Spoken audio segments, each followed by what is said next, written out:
आज के युवाओं में बैंकिंग सेक्टर को लेकर क्रेज़ देखा जा सकता है। IBPS हर साल बैंक PO और क्लर्क की परीक्षा आयोजित करता है, जिसमें लाखों छात्र भाग लेते हैं और सफलता हासिल करते हैं। आज हम आपकी मुलाकात ऐसे ही एक युवा से करवाने वाले हैं, जिन्होंने न केवल IBPS और SBI में सफलता हासिल की है, साथ ही ऑल इंडिया ST कैटेगरी में इन्होंने टॉप भी किया है। तो हमारे साथ आज हैं दिव्या मांझी जी, जिनसे हम आपको मुखातिब कर रहे हैं। साथ ही इनसे ये भी पूछेंगे, इनकी रणनीति के बारे में पूछेंगे कि कैसे इन्होंने अपनी रणनीति बनाई और इन्होंने सफलता हासिल की। तो दिव्या जी, स्वागत है हमारे एजुकेशन के इस स्पेशल सेगमेंट में। सबसे पहले आप बताइए कि आपने बैंकिंग सेक्टर में जाने के लिए कब सोचा? थैंक यू सर मुझे यहाँ बुलाने के लिए। मैंने बैंकिंग सेक्टर में जाने के लिए 2021 के अंत में सोचा और उसके बाद से मैं 2022 मैंने इसकी तैयारी की। 2022 में ही सारे एग्ज़ाम दिए। उससे पहले मेरा 2020 में ग्रेजुएशन हुआ था, पर एक साल के लिए मैं सोच ही रही थी, क्लैरिटी नहीं थी कि मुझे क्या करना आगे। तो 2021 में मैंने स्टार्ट किया था प्रिपरेशन। बैंकिंग सेक्टर में जाने के लिए कब से तैयारी शुरू कर देनी चाहिए? सर मुझे लगता है कि अगर किसी बच्चे ने ये सोच लिया है कि अब उसे बैंकिंग की तैयारी करनी है, तो ग्रेजुएशन के लास्ट ईयर में उसे स्टार्ट कर देनी चाहिए, क्योंकि एक साल की तो तैयारी चाहिए इसे करने के लिए। तो अगर वो ऐसा सोच लेता है तो उसके लिए आसानी होगी। और अगर वो ग्रेजुएशन के पहले फर्स्ट या सेकेंड ईयर में है, तब भी उसे थोड़ा बहुत एक नज़र रखनी चाहिए कि कैसा पेपर आता है, कैसा पैटर्न रहता है, ये सब। जैसे स्कूली पढ़ाई और कॉलेज की पढ़ाई का जो इफ़ेक्ट रहता है वो क्या पड़ता है आपके बैंकिंग की तैयारी पर, या फिर बैंकिंग में जो सफलता आपने हासिल की उसमें स्कूल का जो परफॉर्मेंस है उसका क्या असर पड़ता है, ये बताइएगा।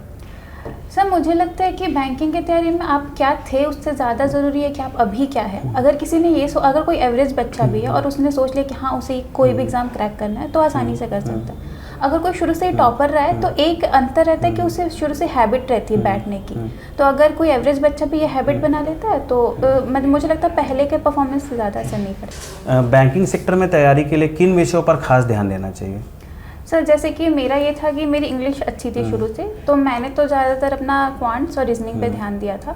तो सब बच्चों को ऐसे ही खुद का प्रॉपर एनालिसिस करना चाहिए कि उन्हें कौन से विषय में ज़्यादा ज़रूरत है, और वैसे ही उन्हें अपनी रणनीति बनानी चाहिए। रणनीति की आपने बात की, तो मैं पूछना चाहूँगा कि बैंकिंग की तैयारी के लिए आपकी रणनीति क्या थी? कितने घंटे आप पढ़ती थी और ख़ुद को मोटिवेट करने के लिए आप क्या करती थी? ब्रेक अगर लेती थी तो उस समय आप क्या करती थी, ये बताइएगा आप। सब ऐसा था कि मैंने रणनीति ये थी कि मतलब मैं दिन में 7-8 घंटे तो पढ़ती ही थी, और शुरू से ही मैं प्री और मेन दोनों को साथ लेके चलती थी। कि मतलब जैसे कि कोई भी चैप्टर है तो उसका प्री अगर पढ़ रहा है तो साथ में उसका मेंस भी पढ़ रहा है। और फिर अगर मोटिवेशन, तो मेरी माँ जो है उन्होंने मेरा बहुत सहयोग किया है। तो जैसे कि अगर कभी एग्ज़ाम में कभी मॉक में कम मार्क्स आए हैं तो वो मुझे समझाती थी कि नहीं और मेहनत करो, हो जाएगा।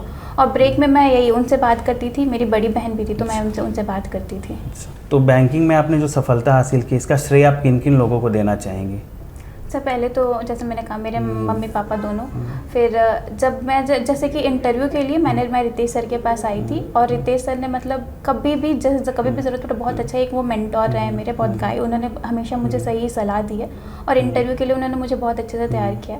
इनके अलावा यहाँ Saket sir, Sujay sir, Praveen sir, इन लोगों ने भी मेरी बहुत मदद की है। आपने ST कैटेगरी में ऑल इंडिया टॉप किया है, तो मैं पूछना चाहूँगा कि जो छात्र हैं, जो ST कैटेगरी के छात्र हैं, इनको खुद को मोटिवेट करने के लिए क्या करना चाहिए? सर मुझे लगता है कि पहले तो इन्हें ये नहीं सोचना चाहिए कि इनके मार्क कट ऑफ कम जाते हैं तो उस हिसाब से तैयारी नहीं करते। तो तैयारी इन्हें अपने पूरा 100% देना चाहिए, बिना ये कुछ भी रिजर्वेशन को, ये ध्यान को नहीं, इसको ना सोच के। और अगर वो ऐसे करेंगे तो वो डेफिनेटली वो कर सकते हैं। आप युवाओं को क्या संदेश या क्या मैसेज देना चाहेंगे आज के युवाओं को? सर मैं तो यही कहना चाहूँगी कि अभी आजकल के ज़माने में बहुत सारी हमारे पास इन्फॉर्मेशन बहुत आ गया, सोर्सेज बहुत आ गया, तो इनका सही से इस्तेमाल करें, और सोशल मीडिया और ये सबसे जो डिस्ट्रैक्शन है वो कम से कम रखें, तो वो जो भी चाहते हैं वो उसमें सफलता हासिल कर सकते हैं। तो दिव्या जी, आपका बहुत बहुत धन्यवाद हमारे प्रभात खबर के इस विशेष सेक्शन में। हम आपसे कहना चाहेंगे कि आप आगे और भी सफलता हासिल करें और लोगों को आप मोटिवेट करती रहें और उनका मार्गदर्शन करते रहें। तो ये हमारा प्रभात खबर के एजुकेशन सेक्शन में थी हमारे साथ दिव्या मांझी जी।